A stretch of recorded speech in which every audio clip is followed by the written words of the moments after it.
Attendez, ça me dit que ça enregistre. Oui, got it. Yes. Voilà. Euh, Ce cadre historique peut vous paraître complètement décalé pour la plupart d'entre vous qui êtes de culture africaine et qui, bon, pour qui l'histoire de l'Europe n'est pas forcément ce qui vous passionne le plus, c'est ce que je comprends tout à fait. Et donc, je reconnais que ce n'est pas évident. Et en même temps, on le verra la prochaine fois surtout, euh, la réforme a eu tellement d'impact et cette histoire européenne, qu'on trouve que c'est bien ou pas bien, hein, peu importe, cette histoire européenne a eu tellement d'importance sur les églises en Afrique et sur l'Afrique en général et sur l'histoire des églises en Afrique que c'est difficile d'en faire l'impasse. Et c'est vrai que nous, Français, c'est plus proche, mais quand on fait l'histoire de la réforme, on parle de l'Allemagne avant de parler de la France et on est bien obligé de faire un peu d'histoire de l'Allemagne pour comprendre l'histoire de nos églises en France et ce que nous vivons dans nos églises en France. Et voilà, et on est obligé aussi l'année dernière, on l'a vu, hein, de parler aussi de l'histoire de Constantinople et de la Turquie, du Proche-Orient, quand on parle de l'histoire de l'Église ancienne, de l'Égypte aussi, avec Alexandrie. Donc voilà, il faut avoir cette ouverture de s'ouvrir à l'histoire de pays, de régions qui ne sont pas les nôtres, pour comprendre ce qui se passe chez nous aujourd'hui. Je reconnais que ce n'est pas évident, mais voilà. Je ne peux pas refaire l'histoire, je ne peux pas faire que la réforme ait commencé en Afrique, et voilà, c'est comme ça. Alors, on considère que la réforme luthérienne, qui est le démarrage de la réforme avec un R majuscule, donc je n'oublie pas que j'ai déjà parlé de réforme la dernière fois avec toutes les pré-réformes, hein. Je n'oublie pas les Vaudois, je ne les mets pas au second rang, par exemple, par rapport à Luther. Ce n'est pas du tout ça. C'est simplement que là, on aborde une partie de la réforme qui a eu un impact tel dans le monde qu'on a pris l'habitude d'en parler avec un R majuscule, hein. Et donc, ça a commencé par la réforme luthérienne.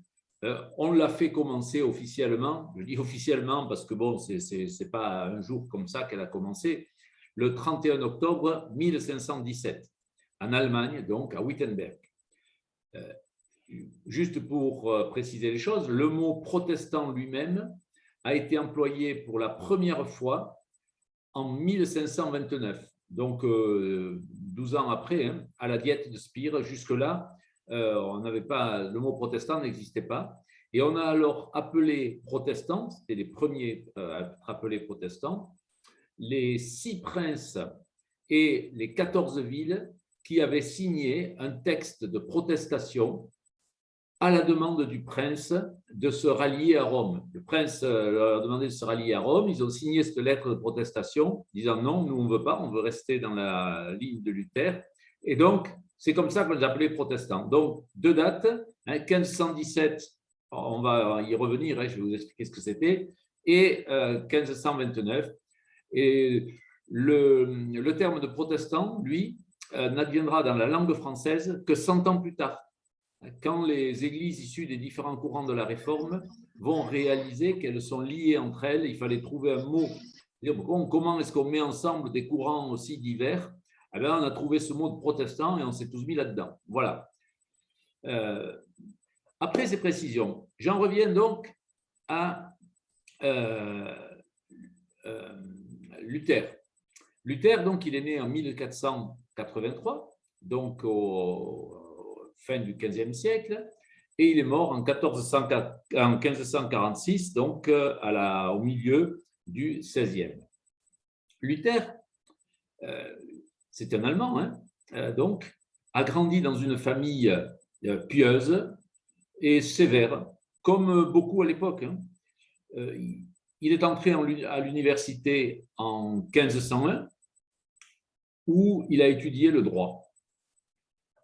C'était un étudiant, un modèle, qui n'avait rien d'un contestataire, hein. Ce n'était pas un révolutionnaire, ce n'était pas un contestataire, il respectait l'autorité, voilà.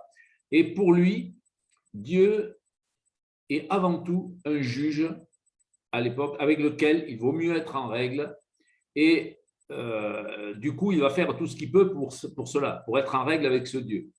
Évidemment, si on s'imagine un Dieu juge, on va tout faire pour faire ce qu'il faut pour être du bon côté. Hein. Et il se trouve que dans sa vie, à 2 moments, il a eu très peur de la mort. Une première fois où il s'est blessé avec une épée, je ne sais pas si on sait comment ça s'est passé, mais en tout cas, voilà, il s'est blessé avec une épée, il a eu peur de mourir. Et une deuxième fois où il a pris une décharge électrique lors d'un orage dans la forêt. Déjà, c'est impressionnant d'être dans la forêt la nuit en Allemagne par une nuit d'orage. Et là, en plus, il a pris une décharge électrique de la foudre. Et il a cru là que sa dernière heure était arrivée. Et ça l'a sacrément bouleversé. Et il s'est dit qu'il fallait qu'il se prépare à rencontrer ce Dieu juge. Ce juge qui lui faisait tellement peur, il fallait qu'il se prépare à le rencontrer. Et là, soudain, plus rien n'avait d'importance pour lui. Ses études, se marier ou pas se marier, enfin, tout ce qui préoccupe un jeune étudiant d'habitude, là, rien ne le préoccupait plus parce que sa destinée éternelle, ça devient sa seule préoccupation, son salut. C'est tout ce qui l'importe. Et comme il est persuadé que pour être sauvé, il faut avoir les faveurs de Dieu, eh bien, sa grande question devient, mais comment est-ce que je peux m'attirer les faveurs de Dieu et comment je peux être sûr de les avoir? Et ça devient vraiment une question vitale pour lui. Alors, pour approfondir sa foi, parce que Luther est quelqu'un qui pensait, qui réfléchissait, qui voulait comprendre les choses, donc il décide d'entrer au monastère. Et ce qu'il fait en juillet 1805, oui, donc 1505, pardon, en 1505, donc il entre au monastère, il avait donc 22 ans, et là, il s'adonne à la prière, portée par la communauté de prière qu'il y avait au monastère, aux jeunes. C'est quelqu'un qui, voilà, il pense qu'en jeûnant, on va être plus près de Dieu. Bon, vous connaissez tout ça, hein, on le voit encore aujourd'hui, on le voit à nouveau plutôt dans certaines églises aujourd'hui. Il s'adonne aussi au travail, il travaille énormément et il fait vraiment tout ce qu'il peut pour plaire à Dieu. Il énumère dans des écrits tout ce qu'il a fait pour plaire à Dieu, pour s'attirer les faveurs de ce juge.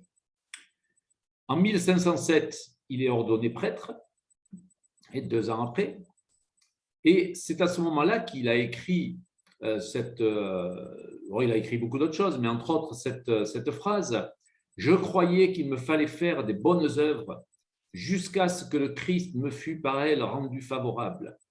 Au couvent, je ne songeais ni à l'argent, ni au bien de ce monde, ni aux femmes, mais mon cœur tremblait et s'agitait en songeant comment il pourrait se rendre Dieu favorable. » Et donc, voilà que Luther, pour se rendre Dieu favorable, il va en faire plus que les autres. Hein. Il va accumuler des jours et des nuits de prières, des jeûnes, des privations, comme on le voit encore aujourd'hui, et comme on le voit à nouveau dans certaines églises protestantes aujourd'hui. Hein. Et il n'en peut plus. Et à un moment donné, il s'est même évanoui, hein. Il a même perdu connaissance.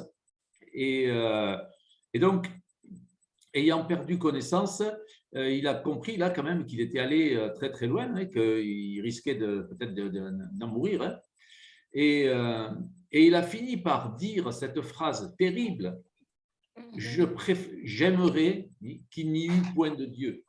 C'est-à-dire, je préférerais, maintenant que je comprends qu'il croyait comprendre que Dieu est un juge aussi sévère que ça, qui peut m'amener jusqu'à une situation au niveau de ma santé, une situation spirituelle, morale, tellement douloureuse, dit, je préférerais qu'il n'y ait pas de Dieu. Hein, et pourtant, à l'époque, l'athéisme n'existait pas, tout le monde était croyant. Hein. Et donc, à ce moment-là, en plein doute, hein, parce que Luther, il était à un moment où il n'arrivait pas à ne pas croire. Généralement, on a des gens qui disent « j'aimerais bien croire, j'y arrive pas », en tout cas chez nous, en Europe. Et puis, lui, c'était plutôt « je voudrais ne pas croire », mais il n'y arrivait pas. Il a rencontré un vicaire, le vicaire général de son secteur, qui s'appelait Jean Stau, je ne sais pas comment il faut le prononcer à l'allemande, mais Staupitz, qui le pousse à la lecture de la Bible et qui lui dit « mais tu devrais lire la Bible quand même », ce qui n'était pas courant à l'époque. Hein. Il faut savoir, la Bible n'existait pas en langue locale, elle n'existait pas en allemand. Et, il fallait la lire en latin. Et lui, donc, il l'incite à lire la Bible et il lui confie même l'enseignement de la Bible à l'université de Wittenberg, tout en lui demandant, bien évidemment, de passer tous les diplômes nécessaires, c'est-à-dire de faire son doctorat. Mais il dit, je sens bien en toi un bibliste, donc tu fais ton doctorat et tu enseignes, et tu as un poste d'enseignant. Voilà. Et c'est à ce moment-là que tout va se débloquer pour lui. Parce que pour les enseigner à ses étudiants, Luther a décidé d'étudier ses écritures. Et il étudie dans le détail d'abord les psaumes, l'épître aux Romains, l'épître aux Galates, l'épître aux Hébreux. Il en fait l'exégèse avec les outils de l'époque. Il les étudie dans le détail et il découvre ces textes de la Bible qui lui font l'effet, et c'est lui qui le dit, d'un bain de jouvence. C'est-à-dire, ça le rajeunit de je ne sais combien d'années. Et en étudiant la Bible de cette manière, il comprend enfin l'Évangile, qu'il résume ainsi, c'est la bonne nouvelle, ça ne paraît pas une bonne nouvelle, mais la bonne nouvelle de la déchéance absolue de l'homme et du salut total de Dieu. Et là, on a les bases du luthéranisme, la déchéance totale de l'homme, absolue de l'homme, et le salut total de Dieu. Vous allez voir que c'est quelque chose qui va rester comme un fil conducteur dans toute la pensée de Luther. Et il va dire ceci, ce que tous les efforts, toutes les nuits de prière et tous les jeûnes ne peuvent acquérir, la foi et la confiance en Dieu le reçoivent. Elles ne l'acquièrent pas. Hein. Ce que tout le reste ne pouvait pas gagner, ce n'est pas la foi et la confiance en Dieu qui le gagnent, mais elles le reçoivent, ce qui est complètement différent. Vous voyez, c'est le sens inverse. Hein. Autrement dit, à ce moment-là, Luther a déjà compris que aucune action, ce qui allait être un des piliers de la réforme, aucune action humaine n'a de valeur devant Dieu. Et ça, je dois avouer que, alors en particulier en Afrique, c'est quelque chose qu'on a un petit peu perdu de vue depuis un certain nombre d'années. Et je pense à tous mes collègues pasteurs en Afrique que j'ai visités, que je connais. Et j'ai oublié de redire, mais la dernière fois, je l'avais dit, hein, quand je parle de l'Afrique, c'est que j'ai passé 20 ans de ma vie quand même à fréquenter les églises d'Afrique, dont 10 ans, j'allais dire, à temps plein à tourner dans les églises d'Afrique. Et c'est une connaissance pas de l'intérieur comme vous, mais une connaissance globale des églises en Afrique, dans un peu surtout tous les pays francophones d'Afrique. Voilà, je referme ma parenthèse. Mais c'est vrai que j'ai trouvé, en particulier en discutant avec les professeurs de théologie, qu'il y avait que ça devenait difficile d'enseigner aujourd'hui en Afrique cette découverte qu'avait faite Luther de la grâce totale, qui est qu'aucune action humaine n'a de valeur devant Dieu. On pourra en débattre tout à l'heure. Hein, je sais que c'est objet de débat. Et quand j'étais pasteur dans l'EM, et Jean-Marie et Karen s'en souviennent, nous avons eu de grands débats là-dessus, entre ceux qui pensent qu'il faut quand même il faut quand même faire des bonnes choses pour que Dieu, en tout cas, nous soit favorable, je ne sais pas si on peut dire nous aiment un peu plus, mais en tout cas pour qu'ils nous soient favorables, et ceux qui pensent que, comme Luther, aucune action humaine n'a de valeur devant Dieu. Alors une fois qu'il a découvert cette vérité, Luther, évidemment, dans le contexte que j'ai décrit la dernière fois, hein, d'une église déliquescente, il ne peut pas la garder pour lui. Il voit tout le monde autour de lui qui l'ignore. Et qui l'ignore, et en plus, tout le monde autour de lui qui est en train de payer des indulgences pour s'attirer les faveurs de Dieu. Puisque quand il découvre ça, on est en pleine collecte d'indulgences. Je vais raconter la dernière fois ce qu'étaient les indulgences. Hein. Je peux juste faire une petite parenthèse maintenant complémentaire pour dire que déjà au 9e siècle, donc ça remonte loin, certains pensent que les peines ecclésiastiques, ce qu'on appelait les peines ecclésiastiques, pouvaient être remises à ceux qui participaient à la guerre contre les infidèles. Donc, c'était pour gagner son salut, là, on allait soutenir la guerre contre les musulmans en particulier et d'autres, et on gagnait des points. Et c'est pendant donc les croisades que les premières indulgences ont été promulguées. Et dès le XIIe siècle, donc ça a attendu quand même du 9e au 12e siècle, hein, mais dès le 12e siècle, on peut les acquérir pour de l'argent. Au début, il s'agissait de faire quelque chose pour Dieu. Bon, c'était aller à la guerre, c'était pas extraordinaire, mais bon. Mais ensuite, c'est bon, ben, si vous ne pouvez pas aller à la guerre pour Dieu, eh bien, vous pouvez payer et vous aurez les mêmes indulgences. Et beaucoup croient qu'elles peuvent, à ce moment-là,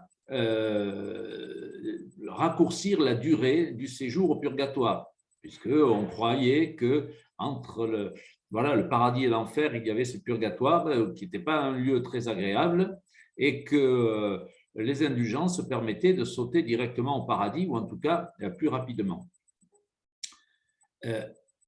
Et au début du XVIe siècle, je reviens à mon texte, quand Luther découvre tout ça, Luther aussi était prêtre, je vous le rappelle, et il accompagnait des gens. Il était confesseur, c'est-à-dire il écoutait les gens, il parlait avec eux. Et là, il a constaté l'effet désastreux de ces indulgences sur la vie spirituelle des croyants qui venaient le voir. Et c'est dans le cadre d'accompagnement pastoral qu'il a mesuré à quel point ces indulgences détruisaient la spiritualité des croyants.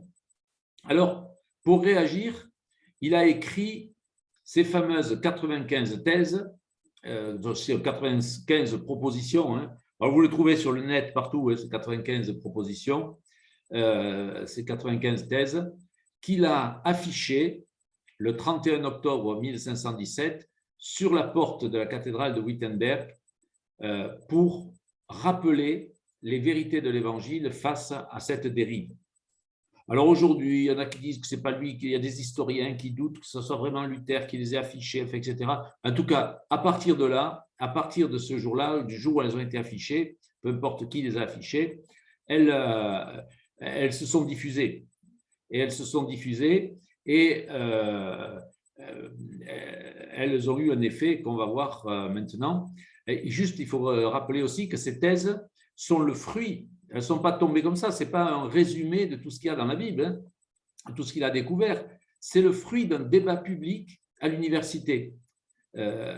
Quand Luther est entré en débat avec ses nouvelles idées à l'université, et il s'est rendu compte que ça coinçait sur un certain nombre de points, et ce sont ces points-là qu'il a voulu éclaircir par ses 95 thèses. Et c'est vrai que le contexte que je vous ai décrit la dernière fois, bouillonnant de l'époque, où il y a cette pré-réforme, il y a toutes ces contestations de l'Église, on cherche de nouvelles voies, tout cela va donner un écho tel à ces thèses que toute l'Europe va en être bouleversé. Et à partir de là, à partir du moment où ces thèses, ces 95 thèses se sont répandues partout, Luther sera attaqué et il se défendra en écrivant. Et comme l'imprimerie vient juste d'être inventée, eh bien, ces ouvrages vont se répandre avec une rapidité qui était jusque-là impensable. Mais à partir de là, donc, c'est la traînée de poudre. Hein. Il y avait... Alors, bien sûr, à côté des réseaux sociaux d'aujourd'hui, c'est rien. Mais à côté de ce qu'il y avait avant, il n'y avait aucun autre moyen de communiquer. Vous savez, je fais une parenthèse. Après-midi, j'étais avec, parce qu'il y a des travaux dans mon église, là, dans le sud de la France. Et donc, j'étais avec l'architecte et le maçon, etc. Je suis pasteur d'une église où il y a entre 2 et 3 000 places, mais on peut y mettre 3 000 personnes. 3 000 personnes, c'est beaucoup plus que la taille de la paroisse, bien sûr, et qui est toute petite à côté de ça. Et l'architecte me disait, mais pourquoi ils avaient construit à l'époque une église pour 3 000 personnes alors que vous me dites qu'il n'y a jamais eu 3 000 personnes au culte? Mais tout simplement parce que cette église a été construite à une époque où le moyen de communiquer était la parole orale, c'est tout. Et il fallait pouvoir réunir tout le village, les croyants comme les non-croyants, tout le peuple pour les réunions politiques, religieuses et autres. Vous voyez, on réunissait les gens pour communiquer avec eux. La dernière fois, je vous ai dit qu'il y en a qui prêchaient dans les cimetières parce que c'est là que les gens allaient, enfin, etc. Il n'y avait pas l'imprimerie. Et c'était compliqué de communiquer. Il fallait réunir les gens. Là, avec l'imprimerie, on n'a plus besoin de les réunir. Et chacun peut lire quand il veut, s'il sait lire, bien sûr, ou se faire lire. Voilà, je referme la parenthèse sur l'imprimerie. Et pendant toute cette période, Luther ne rejette pas l'Église catholique. C'est son Église, c'est là qu'il a, dans ce cadre-là, même s'il le critique, il a découvert la foi, et il veut la réformer. Il veut lui rappeler l'Évangile. Et il est d'ailleurs persuadé que le pape n'est pas au courant de tout, en particulier de la manière dont sont collectées les indulgences.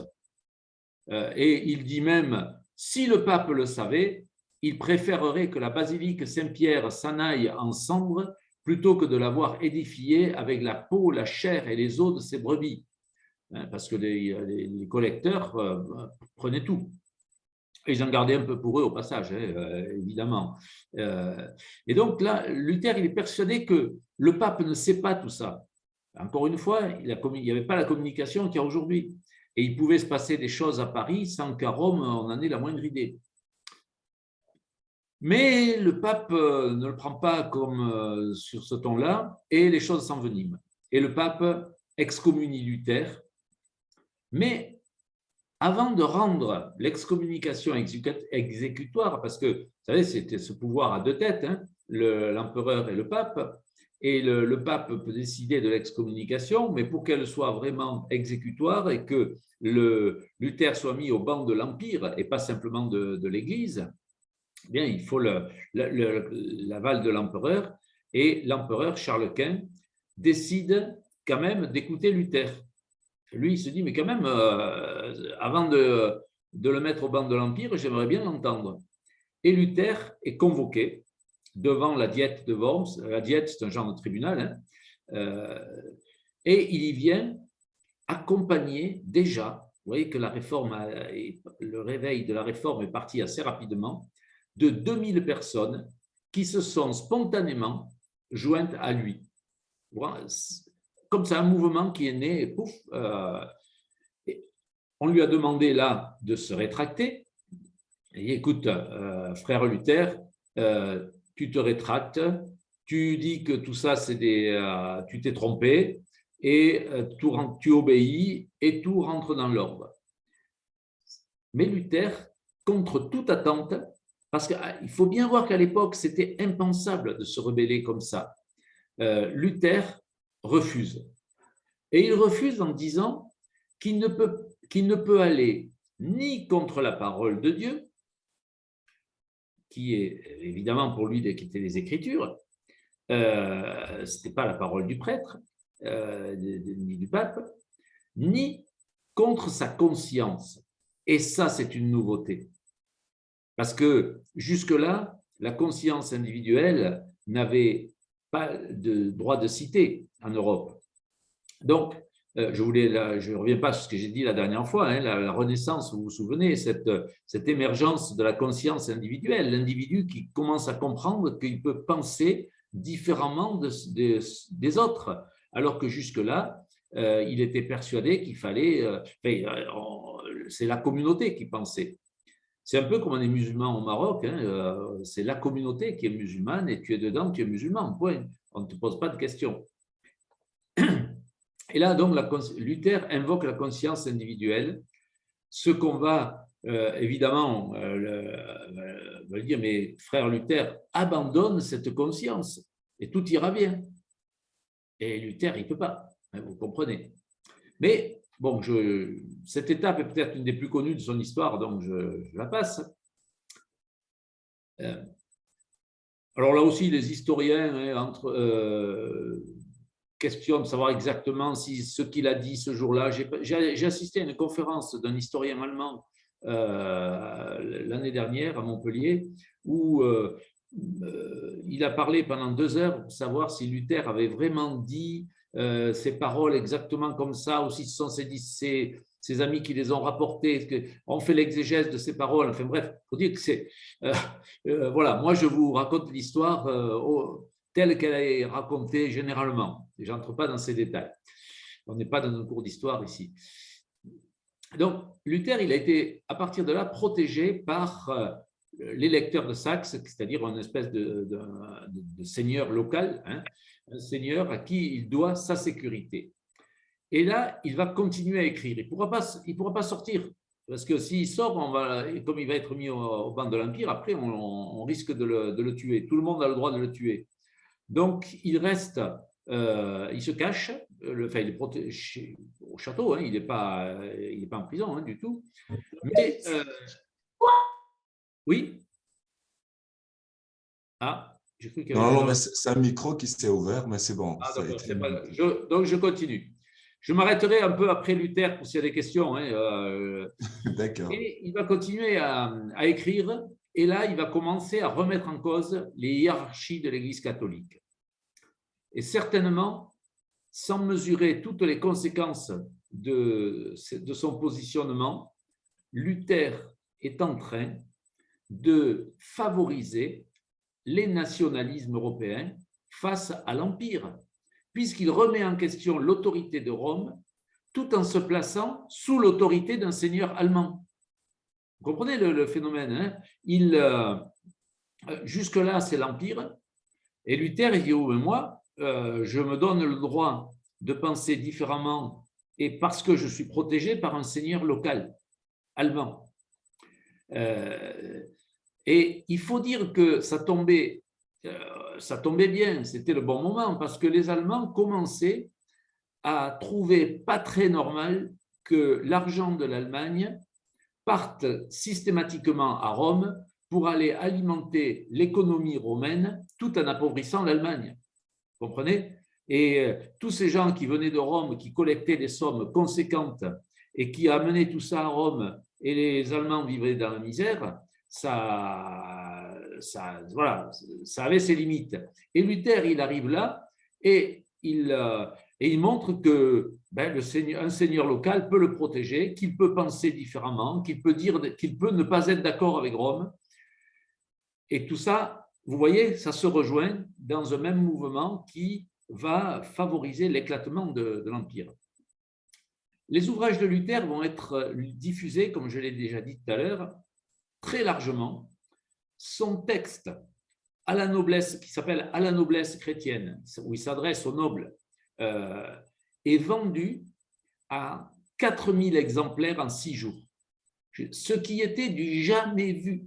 Ça ne s'était jamais vu dans l'histoire de l'humanité. 4000 ouvrages. Alors aujourd'hui, ça paraît rien. Si vous faites 4000 vues sur YouTube, ce n'est pas beaucoup. Mais bon, là, c'était du jamais vu. Et parallèlement, Luther va commencer à prendre des positions sociales assez courageuses pour les pauvres et contre les riches. Et ensuite, il va militer pour le mariage des prêtres. Bon, ça, l'écho est… L'Église catholique ne l'a toujours pas vraiment entendu, mais lui, en 1525, il décide de se marier. Et là, c'est une manière de signer sa rupture avec Rome. Le fait qu'il soit marié, là, c'est fini. Il est… déjà, le pape voulait l'excommunier, c'est Charles Quint qui a, bon, qui a différé ça, mais là, c'est fini. Et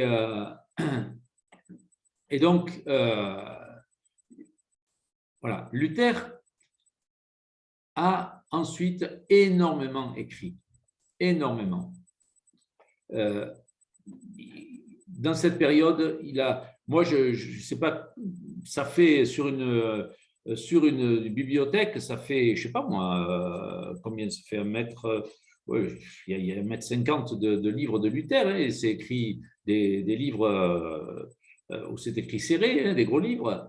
Donc, les œuvres de Luther c'est énorme.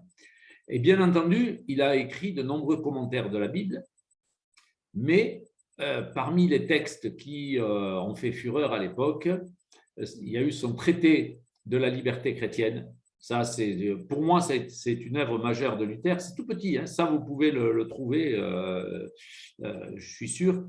C'est un tout petit livre et ça doit se trouver, on doit trouver le texte sur Internet aussi. Ça vaut la peine de le lire. Son texte aussi, qui s'appelle « De l'autorité temporelle et de l'autorité qu'on lui doit », là aussi,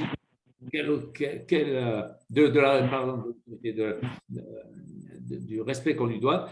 C'est un texte qui parlait de la problématique du respect des autorités. Et ça, à l'époque, c'était aussi quelque chose de très important. Et autre texte qui a fait fureur, c'était son texte sur la vie conjugale. Un prêtre qui se marie et qui écrit sur la vie conjugale, c'était une nouveauté.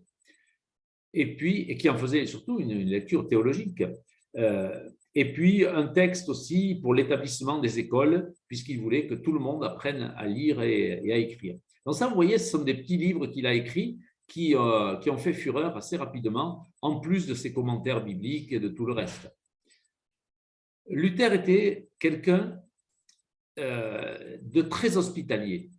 Du coup, beaucoup de monde passait chez lui. Il recevait beaucoup de monde à sa table. Il ne mangeait pas seul avec sa famille, hein, Luther. Il y avait toujours une douzaine de personnes à sa table, des prêtres, des théologiens, des gens qui réfléchissaient, des universitaires, voilà, ses amis, etc. Et les repas étaient très souvent silencieux. Vous savez, on mangeait en silence pour méditer et réfléchir, comme on le fait aujourd'hui dans certains monastères encore. Mais de temps à autre, Luther profitait des repas pour parler. Et c'est ce qui a donné les fameux livres qui s'appellent les propos de table, dont sont les gens qui étaient là, hein, ces invités, qui ont relevé tout ce que Luther racontait à ce moment-là. Et ça a donné ces livres qu'on appelle les propos de table, qui sont des textes assez faciles à lire et qui touchent à tout. Là, il parlait de tas de sujets. Voilà. Je fais exprès de ne pas parler de la pensée de Luther, parce que ça sera on y viendra la prochaine fois surtout, la pensée de Luther et les incidences qu'elle peut avoir pour aujourd'hui. Mais le point faible de Luther était certainement son organisation de l'Église. Et si la réforme n'a pas réussi à s'unifier, parce que vous savez qu'il y a eu les églises réformées, après les églises luthériennes, il y a eu plusieurs courants, etc., que le courant calviniste et le courant luthérien n'ont pas réussi à s'unifier, eh bien, c'est en grande partie, je crois, il faut le dire, la faute de Luther. Parce que, alors que tout semblait prêt pour unifier les deux courants de la réforme, les deux grands courants, je ne parle pas de la réforme radicale, hein, mais des courants calvinistes et le courant luthérien, et que Zwingli donc calviniste, et Mélenchon, c'est pas le Mélenchon d'aujourd'hui, hein, ça s'écrit presque pareil, mais il y a un T en plus. Et, voilà. Mélenchon, le disciple de Luther, qui était celui qui a organisé l'Église luthérienne, parce que c'est pas Luther qui a organisé l'Église, c'était pas son truc, ça. Hein.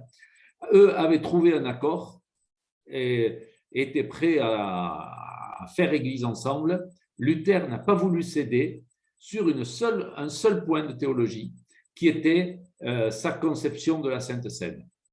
Il trouvait que les réformés, qui étaient Zwingli et Calvin, ne considéraient la Sainte Seine évidemment seulement comme un symbole, alors que lui, il était quelque part entre l'Eucharistie des catholiques et la conception calviniste de la Sainte Seine. Vous savez que pour les calvinistes, la présence de Dieu dans le pain et le vin, c'est la présence de Dieu dans la communauté. Le pain et le vin sont le symbole, et on dit souvent, c'est bien parce qu'il n'est pas là qu'on a besoin de le symboliser par du pain et du vin qui signifient son corps et son sang, et il est présent dans la communauté par son esprit.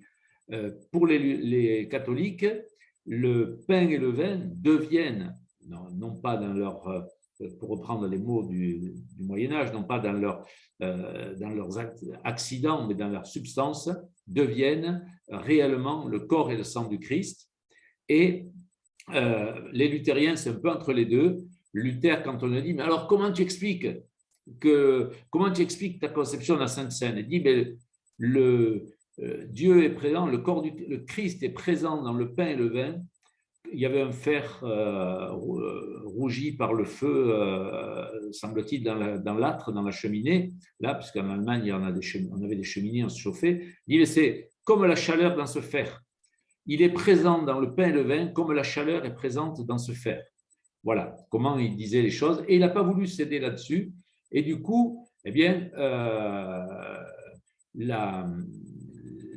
l'unité n'a pas pu se faire. Et puis, il y a une autre grande erreur, je crois, stratégique que Luther a faite, qui était une erreur, on pourrait dire, politique. Hein, mais il faut que les théologiens fassent de la théologie et les politiciens de la politique. Ça va généralement mieux que quand tout le monde se mêle de tout. Bon, sa grande erreur donc, a été la fameuse guerre des paysans en 1525. Elle a fait un tort incalculable aux paysans, mais aussi à la réforme en général et aussi au progrès social. C'est-à-dire que là, Luther, contre toute attente, au nom du respect de l'autorité,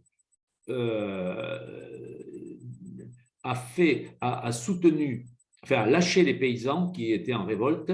Je vous avais parlé de la situation des paysans et tout la dernière fois, hein, vous vous souvenez que leur situation était catastrophique. Et sur le fond du problème, Luther était d'accord avec les paysans et les paysans étaient persuadés que Luther les soutiendrait. Eh bien, il les a lâchés parce qu'il a estimé que en tant que théologien, que prêtre, que représentant de l'Église, il ne devait pas soutenir un mouvement politique et il les a lâchés et ils se sont fait massacrer. Et ça a été quelque chose qui a énormément porté préjudice à la réforme luthérienne.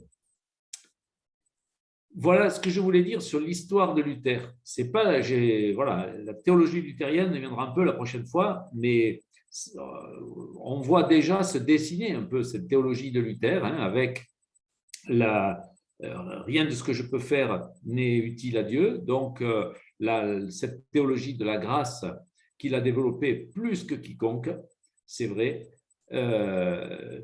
Et puis, voilà, aussi ses points faibles, cette difficulté à organiser l'Église qui était en train de naître. Aussi parce que Luther n'avait jamais voulu créer une nouvelle église. Hein. Il ne s'est pas levé un jour en disant « je vais créer une nouvelle église ». Donc, il n'était pas prêt, tout simplement, à organiser une église comme ça au niveau d'un continent. Voilà, je ne sais pas s'il y a des… Oui, je vois que le chat, il y a eu des choses, je ne sais pas ce que c'est. Alors, oui, ah oui, je peux envoyer les fichiers, je vais faire ça. Alors… Voilà. Alors, on me demande si voilà, Luther serait devenu chrétien sans avoir été en contact avec la Bible. Oui, enfin, il y a été indirectement quand même, parce que même si l'enseignement catholique qu'il avait reçu était un enseignement moyen, c'est quand il a… alors,